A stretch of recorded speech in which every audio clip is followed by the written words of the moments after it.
Let's move on to the issue of transgender rights.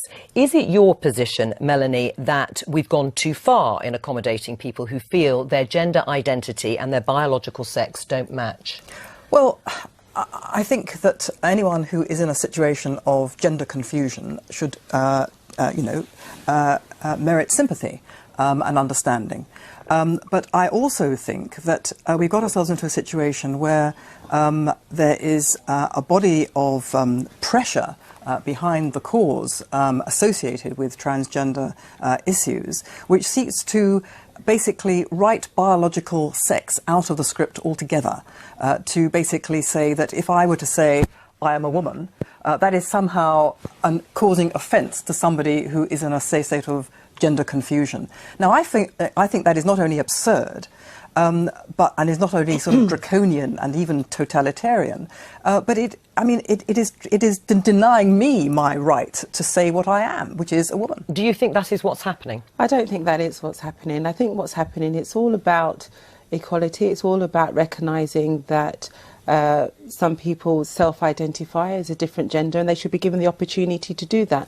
And I think it's the kind of society that we want to live in terms of looking after people's mental health and well-being, and just saying that we need to be mindful of people's circumstances and what they're going through. And I don't think that... I agree with that. I agree with that. I think we should be mindful and we should be compassionate and considerate. Right, so where's the problem? That's not what's happened. If you look at the proposal for the census, the proposal census, that people should not be required to say whether they're male or female, the proposal, the sort of consultation document says that it was thought to be irrelevant, unacceptable and intrusive to be asking about sex.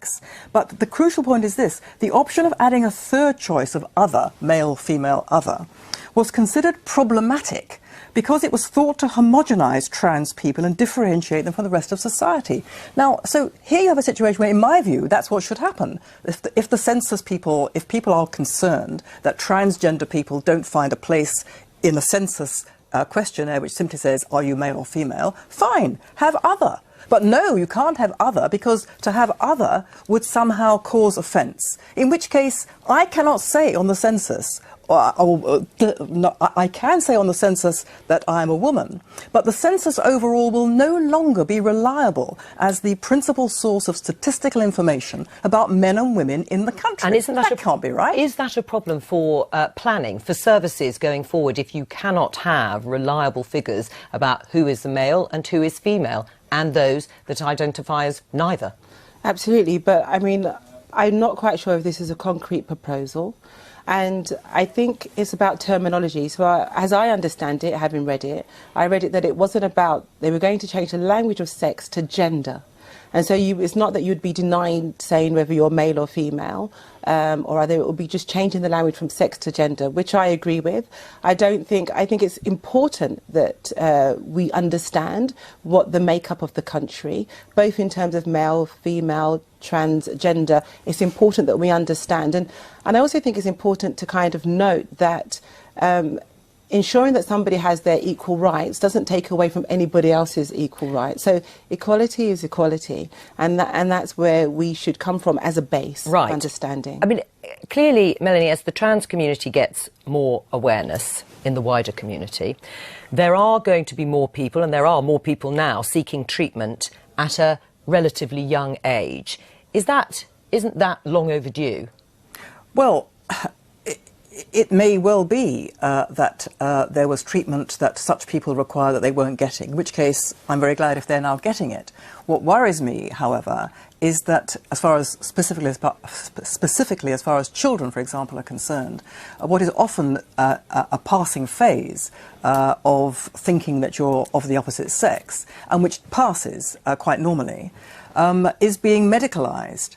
And these children are having a label hung around their neck, and inappropriate medical intervention is taking place. That's what worries me. That takes away the right of a child just to be a child. Right. Is there too much sort of medical invasive surgery that is being offered or could be offered in future to children who are too young to be certain about whether they want to change gender?